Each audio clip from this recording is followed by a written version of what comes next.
Welcome to the Center Square Radio Hour for the first weekend of February 2025. I'm your host, Chris Krug. The Center Square and the Radio Hour are projects of the Franklin News Foundation, a 501c3 independent nonprofit, nonpartisan news service.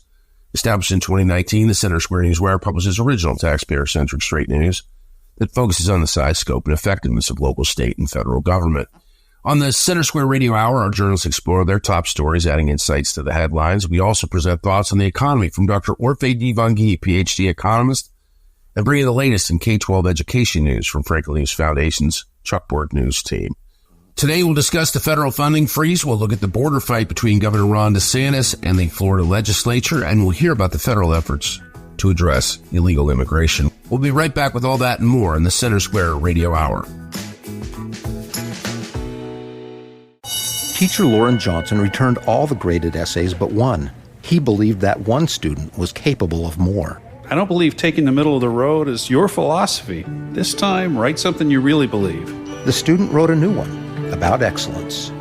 Instead of just grading an essay, Mr. Johnson changed a life. I am that student. I became a writer, and I wrote this to thank him. Thank a teacher and pass it on from passiton.com. Are you tired of news that puts politics over people? At the nonprofit Franklin News Foundation, we believe in putting people over politics by delivering nonpartisan news and audio content that serves you, the American taxpayer. With Franklin News Foundation, you can read fact-based, state-focused news for free at thecentersquare.com. You can listen to civil, balanced conversations between policy experts through our podcast network at americastalking.com. Or you can get in-depth news on K-12 education spending, curriculum, and school safety at chalkboardnews.com. It's all free through Franklin, where we put you, the American taxpayer, first in every story, episode, and conversation. And it's only possible through our supporters. Together, we can produce content that puts people over politics and brings Americans the news they deserve. Become a supporter today at franklinnews.org/donate. Once again, that's franklinnews.org/donate. Freedom, individualism, limited government. On these issues, conservatives and libertarians generally agree. But where do we disagree? Check out the Future of Freedom podcast for civil, reasoned conversations about some of today's most pressing topics. It's not a debate. Our goal is to provide the best arguments from either side of an issue. Then you decide.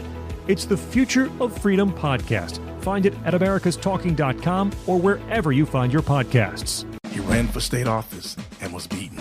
Started a business and failed. Ran for Congress and lost. But thankfully, Abraham Lincoln didn't give up. Persistence. Pass it on. From the Foundation for a Better Life at values.com.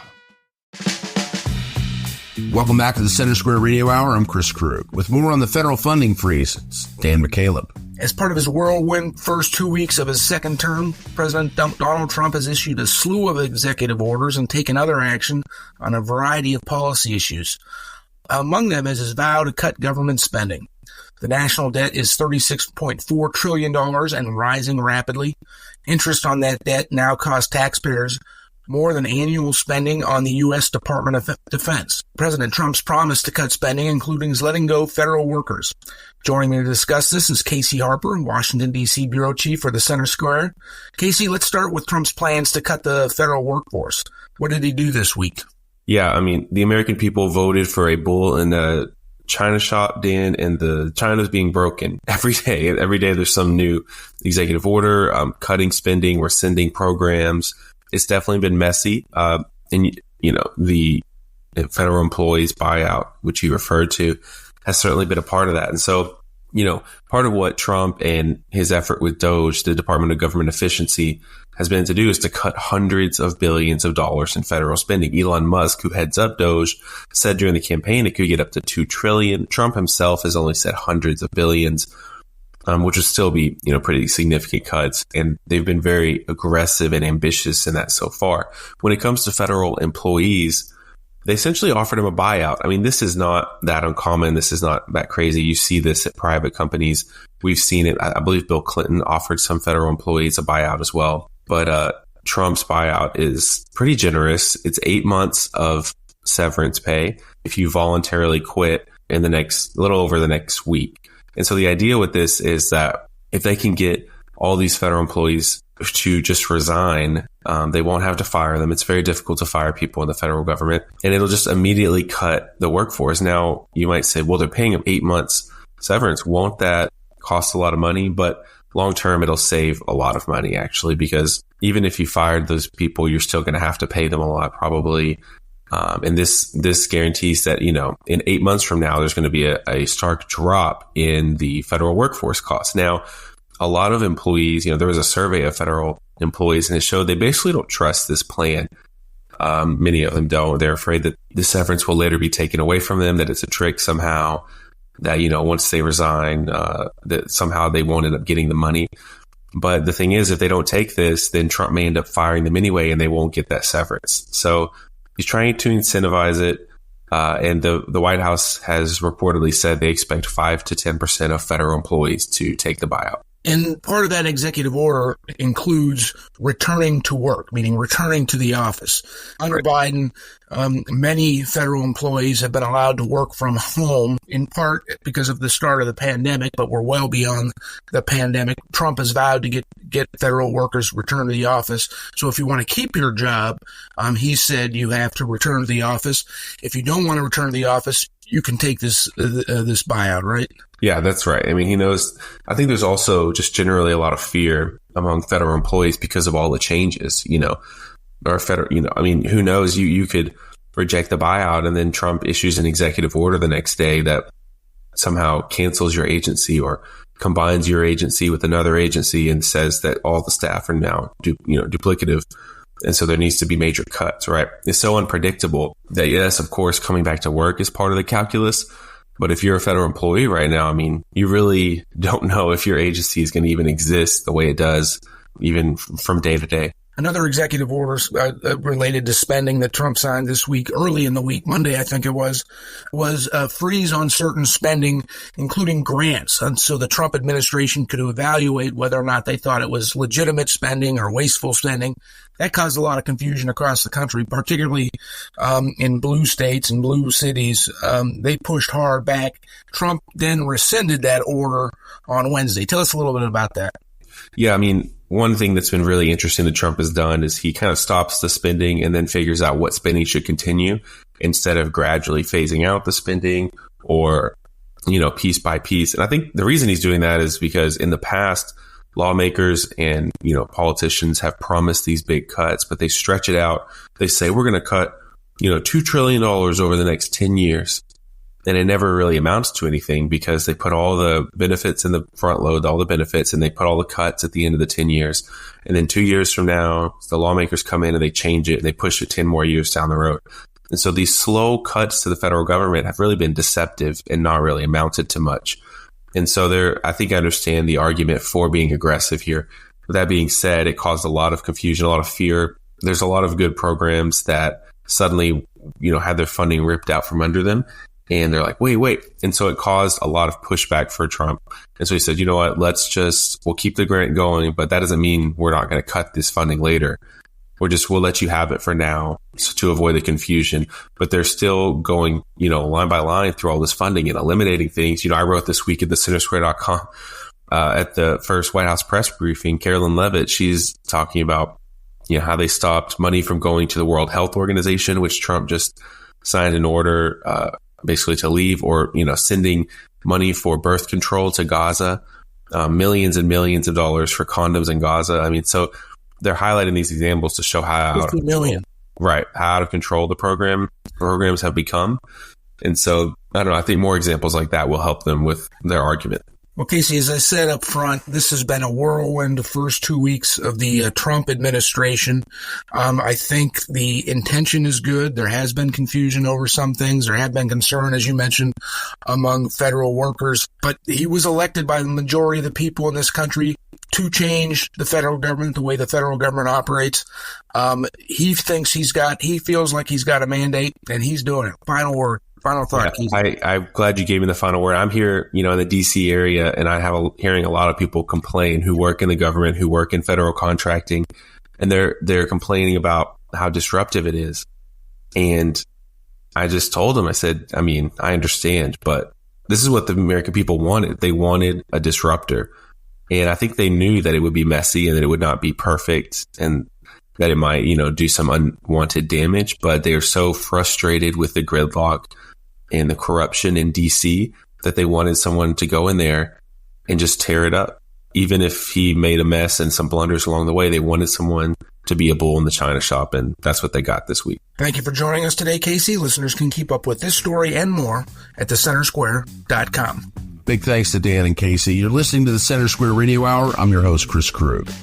With more on the debate between Florida Governor Ron DeSantis and the state legislature over border enforcement legislation, it's our Eliana Kernodle. The conflict between Florida Governor Ron DeSantis and the state legislature has been unfolding since the beginning of their special session. Joining me with more on this story is the Center Square's Steve Wilson. Steve, the conflict began when they started the special session at the beginning of this week. What happened? So, Florida Governor Ron DeSantis, he called a special session to deal with several issues, but the most important to him was immigration and their efforts to deport undocumented migrants. Now, the legislature in previous years has been working hand in glove with Governor DeSantis to do a lot of policy things, and they've worked really well together. But this legislative leadership corps seems like they're going a different direction. They were resistant about the call to a special session. They felt like they could handle this in March. Their point was the executive orders hadn't even come out yet, so why are we going ahead and convening this or costing the taxpayers money? And so that's how we got to here. And then what happened was they gavelled in as they were ordered by the governor, and then they gavelled out of that and did their own special session. So all the bills that were filed for the original special session were scrapped. And they did that on purpose. And they only had one bill, the so-called Trump bill, which Governor DeSantis has been railing against recently. What were the other topics that he had wanted them to cover in addition to immigration? Condo safety. You remember 2021, the Surfside collapse. They did some regulations that are making these condo owners pay huge assessments for repairs, inspections, and they're obviously up in arms about it. And if you look at like the condo markets in like Broward County, Miami-Dade, you have tons of condos on the market that are just not moving. And it's because of these assessments. And then there was a couple of other issues. There was electoral security, and he also wanted to make it a crime for undocumented migrants to send remittances overseas. So if you're not from this country and you don't have a legal right to be in this country, you can't send money home. And they didn't do that. So then with the bill put forward by the legislature in their own session, what was that bill? What would it do? So what they're going to do is they're actually doing a few of the things that Governor DeSantis wanted. Like, for example, they're going to appoint a chief immigration officer for the state of Florida. Now, it's going to be the agriculture commissioner. DeSantis does not like this because he feels like, the ag commissioner is going to be kind of influenced by the fact that some of these farms actually use undocumented migrants as workers. So they're not really going to be too into enforcing these immigration laws. The other thing that's interesting is if the state and local law enforcement agencies want to talk with Customs and the Border Patrol, they're going to have to get it approved through the ag commissioner. So DeSantis says that adds an extra bureaucratic layer that they don't need. And he basically says that this bill is toothless and it doesn't do anything. The legislature did take some input from the Trump administration. What adjustments did they make to the bill? They added a few things, like, for example, financial penalties for any city or county that does a sanctuary city or county designation. Also, they're going to mandate the death penalty for people who enter the country illegally convicted of a capital crime. And they're going to do some mandatory sentences. It just wasn't. There were a lot of things that DeSantis proposed, and very little of that is in this. And I think that's the primary reason why he's as upset as he is. And you mentioned one of the things he wanted to do was to make it illegal to send payments. And you mentioned a couple of other things. Were there any other specific criticisms that he had, or things that he thought shouldn't have been removed? Well, he feels like that they should make it a crime to illegally enter the state of Florida as an undocumented migrant. And he also thinks that they need to enhance penalties for undocumented migrants trying to register to vote, which wasn't in the bill either. So where is this bill at now, and what can we expect going forward? My guess is that it's already been passed by both chambers.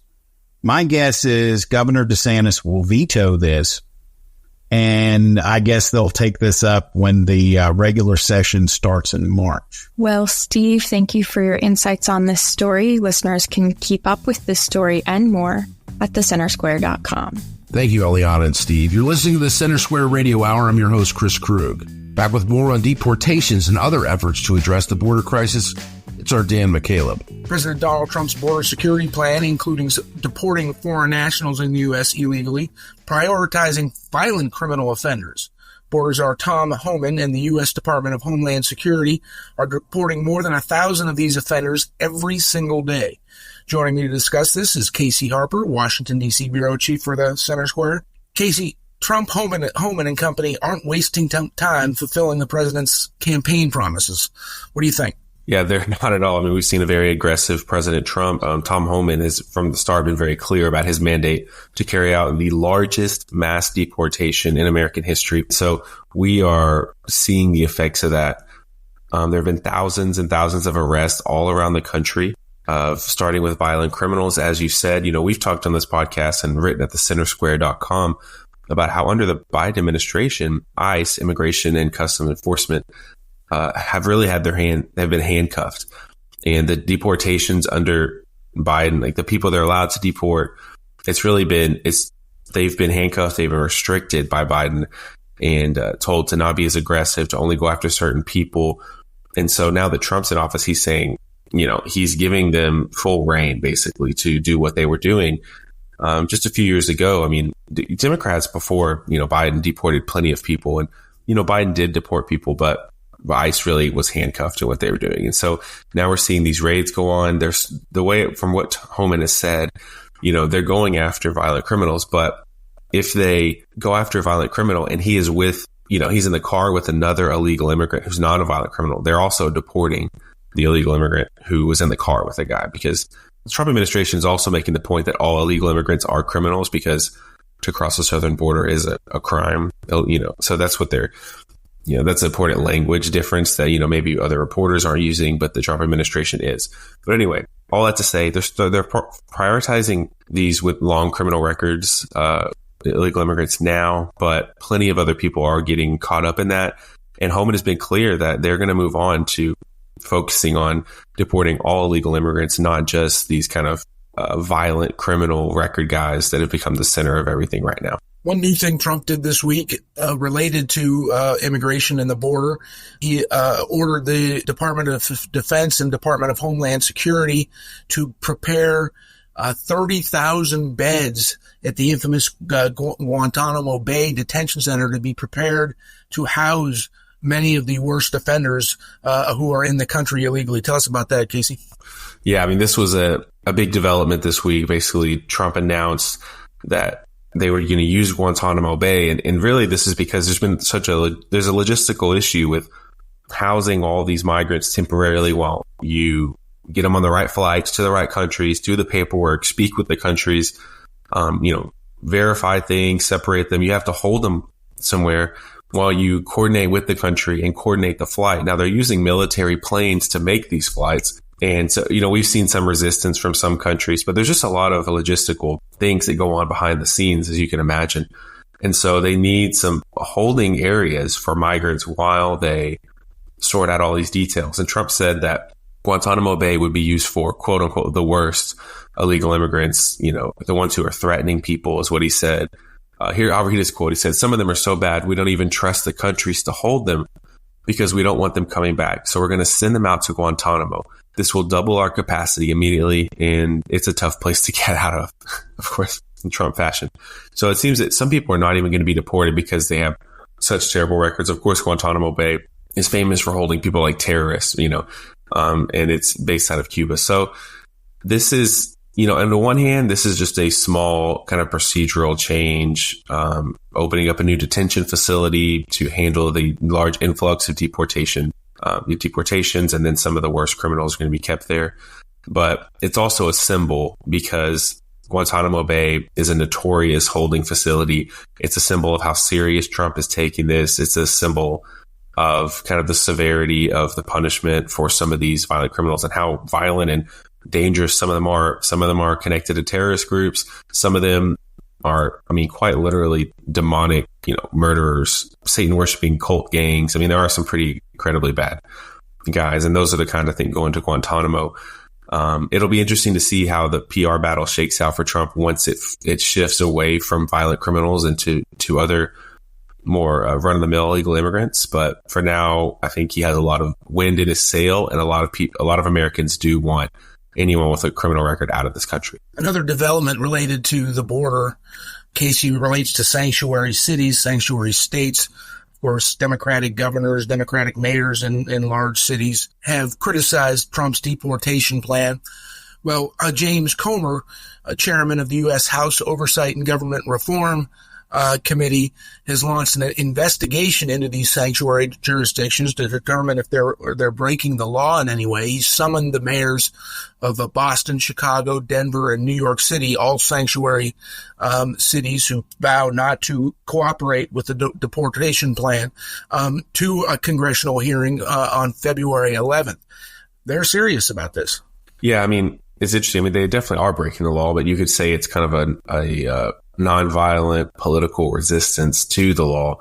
Tom Homan, the border czar that Trump has put in charge of these deportations, has made clear that this isn't going to stop the deportations. And in fact, these cities will be hit even worse because if they don't have the cooperation of local law enforcement to help track down the more violent criminals, they're just going to have to take a more sweeping mass deportation approach and to go and round up everyone and deport everyone and try to find the violent criminals in there.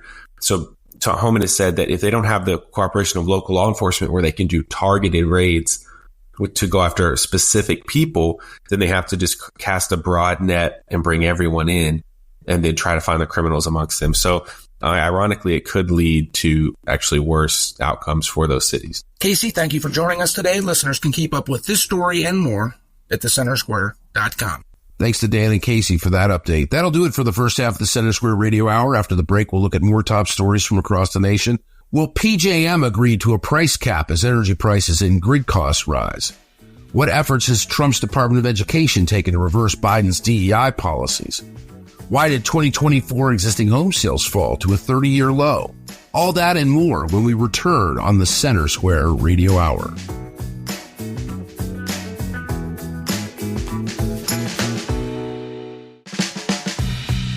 Welcome back to the Center Square Radio Hour. I'm Chris Krug. Here are this week's quick hits, some of the original reporting you may have missed at thecentersquare.com.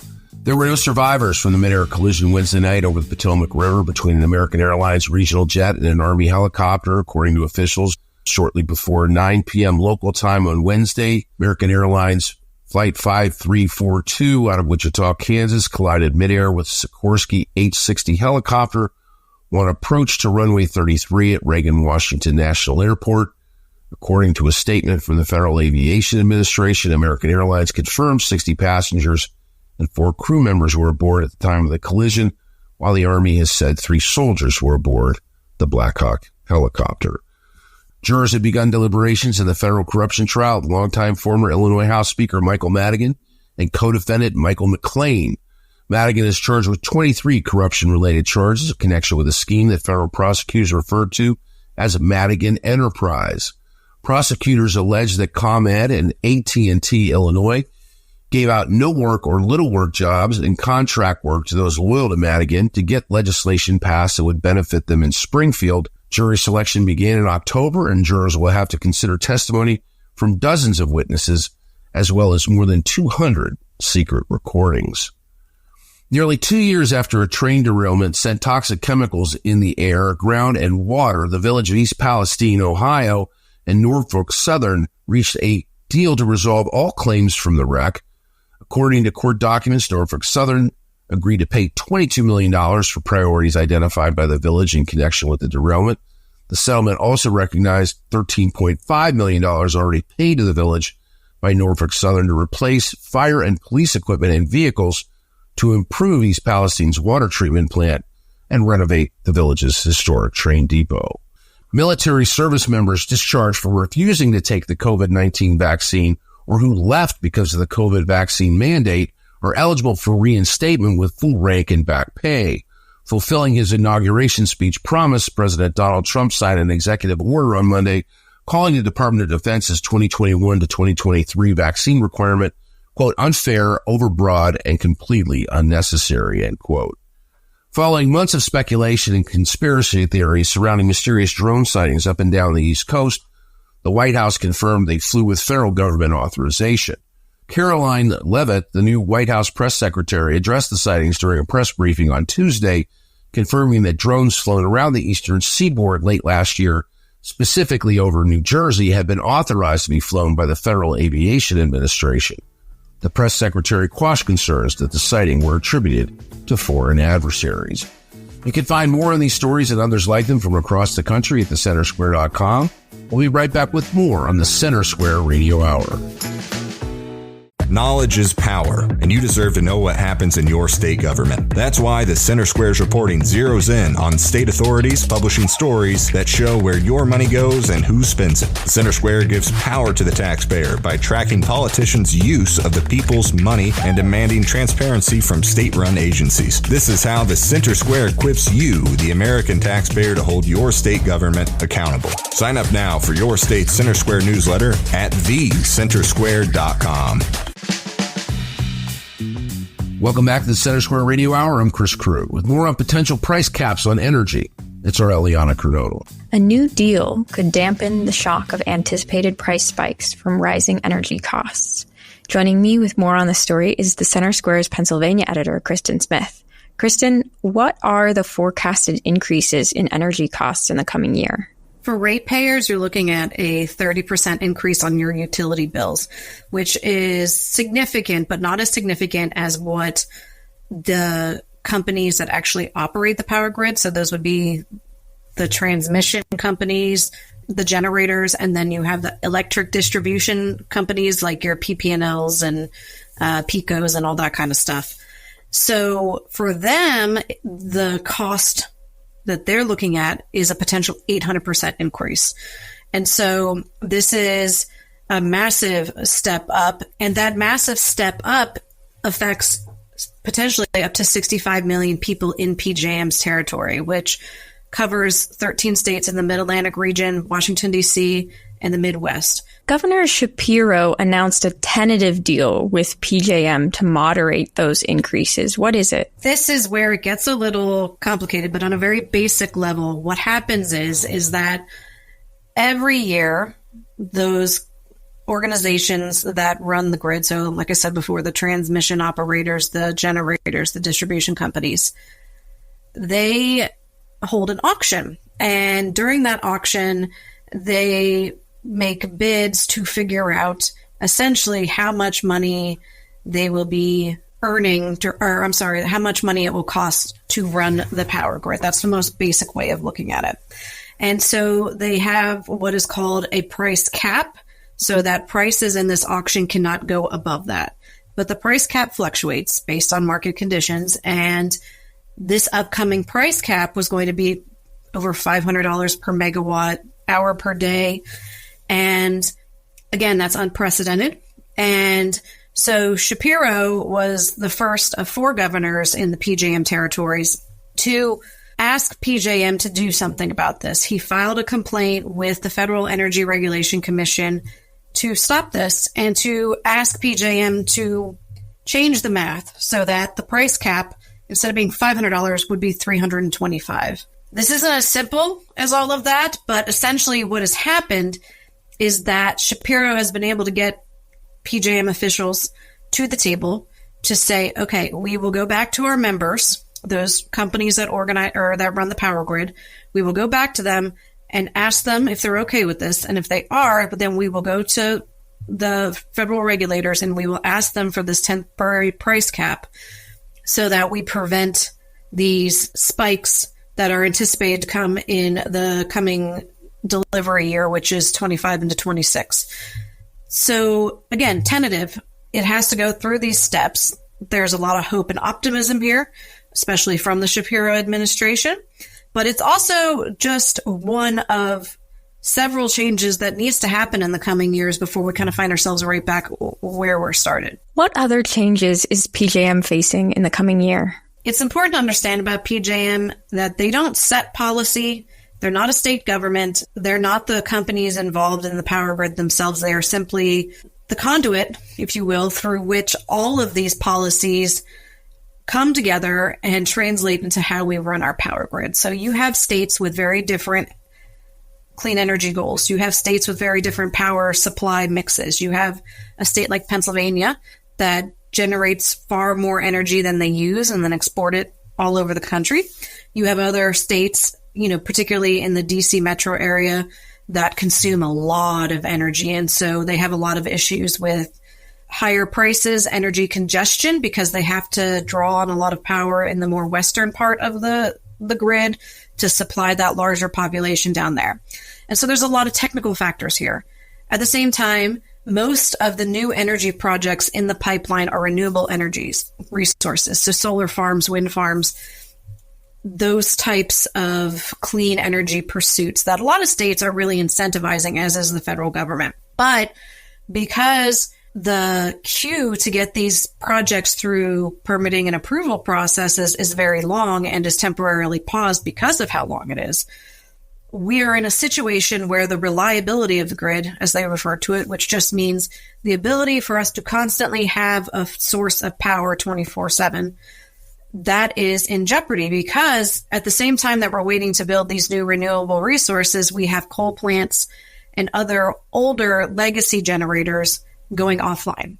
And you have gas plants that are trying to fill the gap, but you also have nuclear plants that have been closed and are trying to start back up. So we're in this reliability quagmire, some might even call it a crisis, where we have to put more demand on the existing fossil fuel plants for the most part that we have, that it's more expensive for them to operate because they're working with regulations that make it harder for them to operate. But they have to fill the gap until we get some of these renewable resources up and running. So Shapiro and others, and PJM itself, want to be able to reopen that queue so that we can get these projects through and get more of them online, although that's a multi-year process. And there's some other mathematical changes that they want to make. And so this is something that is not going to happen overnight. It's not just a matter of, let's, come together for a deal like this price cap situation. Not only do they have to fix this math for this upcoming auction, they have to find a way to sustain these more reasonable prices until we can get our energy mix to a more reliable place. Well, Kristen, thank you for your insights on this story. Listeners can keep up with this story and more at thecentersquare.com. Thank you, Eliana and Kristen. You're listening to the Center Square Radio Hour. I'm your host, Chris Krug. Back with more on the Department of Education's course reversal on DEI policies. It's our Eliana Kernodle. The Trump administration's Department of Education announced last week that it is working to eliminate diversity, equity, and inclusion from its website and workforce. Joining me to dig into this is Chalkboard News editor Brennan Clary. Brennan, there are several pieces they are addressing. What steps have they taken so far? Yeah, so one of the first actions that the Department of Education said that it was going to start scrubbing diversity, equity, and inclusion from the website, and specifically putting staff who lead DEI initiatives on administrative leave and nix over 200 web pages with the EI resource that, quote, promote or endorse harmful ideological programs. This is in correlation with President Donald Trump's, quote, ongoing commitment to end illegal discrimination and wasteful spending across the federal government. So this is a big sea change from the Biden administration's focus on equity. And I think we wrote about that, is that a lot of these different things that the Biden administration was doing was kind of in accordance with an executive order to have like these, I think they're called equity action plans. So yeah, EAPs. So these federal agencies would have to detail the ways that they were furthering diversity, equity, and inclusion, and have these kind of, I think, annual reports even saying this is what we're doing. And so the Trump administration, as you might imagine, is going completely the other way and is basically trying to take everything out of the federal agencies. So the public-facing content, for example, these different resources that the Department of Education put out that were equity-focused, they're being scrubbed from the website. And so it is, again, over 200 web pages. The Department of Education said, quote, Americans deserve a government committed to serving every person with equal dignity and respect and to expending precious taxpayer resources only on making America great. And it also said that they canceled $2.6 million in contracts for DEI training and services, and that it did kill the Department of Education's equity action plan, and that, there might be more changes to come. So essentially we're going to take these remnants from the Biden administration and just try to get rid of anything that has to do with sort of that equity focus, and specifically that idea that people need maybe targeted help. So that's kind of the idea of equity, is that you give preferential treatment to some groups who need it the most. And so that's the idea that the Biden administration was putting forward, was that you would have some groups of people, some demographics that would get targeted funds from these programs or receive, more equitable resources. The Trump administration is trying to walk a lot of those back because it calls them illegal and immoral discrimination programs. So it's a very big sea change from the Biden administration. Another kind of focused or steps that were taken in the Biden administration related to equity was book removals. Notably, they went after some schools for this. Is the new administration addressing that? Yeah, so that was another big action that the Trump administration took last week, and they basically called the Biden administration's efforts to try to weigh in on some of these complaints about books or in hostile environments. They call them, quote, hoax complaints. So that's something that it's kind of a very large term in terms of what it connotes. But essentially, they said that the Biden administration was wrongly using its authority as a federal agency to go after these school districts that were removing books. And so I reported on in 2023 was how the Department of Education, the Office of Civil Rights in the Department of Education was going after school districts because of complaints. So, for example, Forsyth County Public Schools in Georgia, it had a complaint filed to the Federal Office of Civil Rights, and the Fed stepped in and they said, you are creating a hostile environment. And so they had to come up with an agreement with the school district where they would, post different kinds of things and basically come to a legal resolution, essentially saying that they were going to take this action to ameliorate the situation. And the Trump administration has said that is not what the Office of Civil Rights should be doing, that this is a quote, a question of parental and community judgment, not civil rights. So the Office of Civil Rights has, quote, no role in these matters. And so they said that, parents, school districts, communities, small towns, they should be able to say, here's what we want in our libraries, and that the Office of Civil Rights shouldn't have anything to do with it. And so, again, quote, the complaints allege that local school districts' removal of age-inappropriate, sexually explicit, or obscene materials from their school libraries created a hostile environment for students. But then the Department of Education called that, quote, a meritless claim premised upon a dubious legal theory. So that essentially they're rescinding all the department guidance issued under that theory that violates civil rights laws, and that they're going to no longer have a book ban coordinator. And so that they're no longer going to go in and investigate local school districts and how they're creating some of these guide rails, for example, or saying like, hey, we don't want to have this book on our shelves. The Office of Civil Rights is not going to do that. So again, this is that broader movement away from the focus of the Biden administration. That was a very big deal. And we reported that. I think we were one of the only outlets to report how the director of the Office of Civil Rights said that she was very eager to pull federal funding from schools that created a hostile environment based on these protected characteristics that they were understanding them to be. So they were using this legal theory to go after schools and try to tell them you cannot remove any books. And that there was a report that the Office of Civil Rights released that kind of walked through their decision making. And that was referenced with the Trump administration's actions on this to dismiss those complaints. So specifically, the actions that they're taking are dismissing these 17 complaints. So there was 11 complaints that had been filed, and then 6 were pending investigation. So a total of 17 complaints about school districts removing these books and, quote, creating that hostile environment. So they said that doesn't compute. We're not going to do that. So again, a huge sea change in terms of the power of the federal government and what its focus is on from administration to administration. Well, Brennan, thank you for your insights on this story. Listeners can keep up with this story and more at chalkboardnews.com. Thanks to Eliana and Brendan for that update. You're listening to the Center Square Radio Hour. I'm your host, Chris Krug. Joining me to discuss last year's 30-year low in existing home sales, it's PhD economist Dr. Orphe Divounguy. Dr. O, you spent a lot of time looking at the housing market.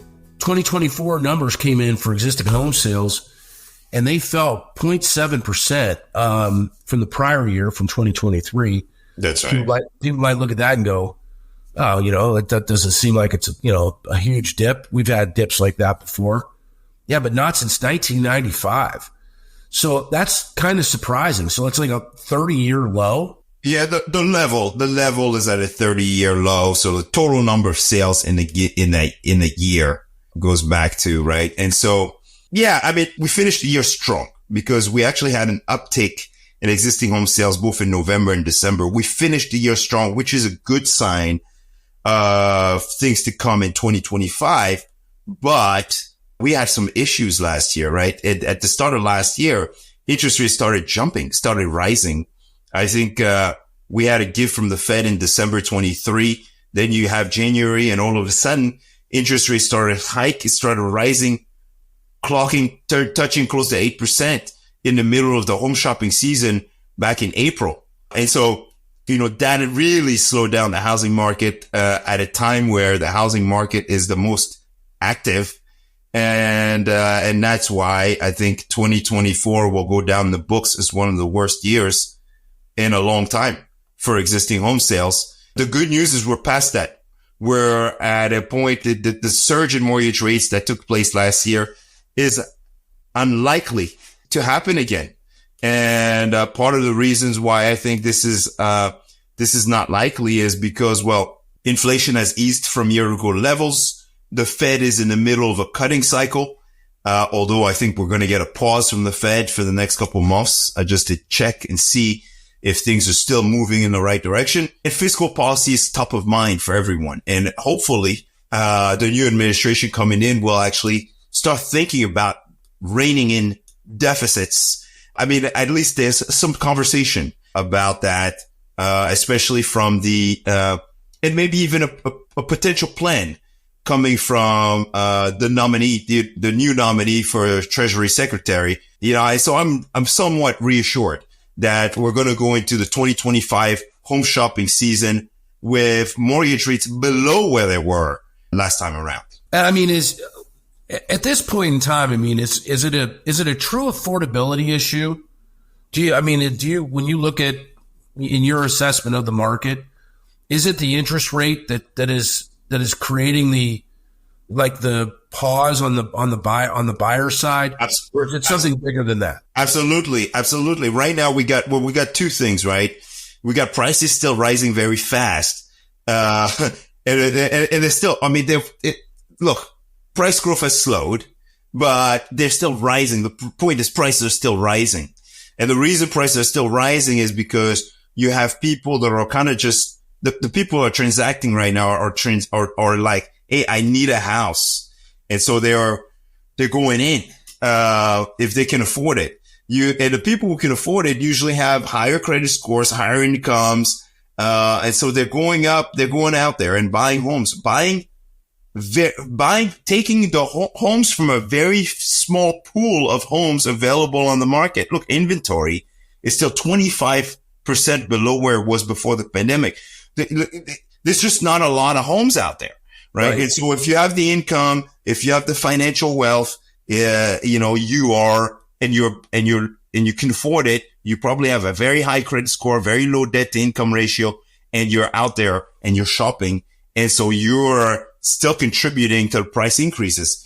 Now, affordability, why sales? Yeah. The result, like I said, I think earlier, is it's mortgage rates. If we didn't have the mortgage rates increase that we got in February, March and April, of 2024, home sales, would have probably been higher today, and they probably would have increased, to surpass the 2023 number, which already was very, very low.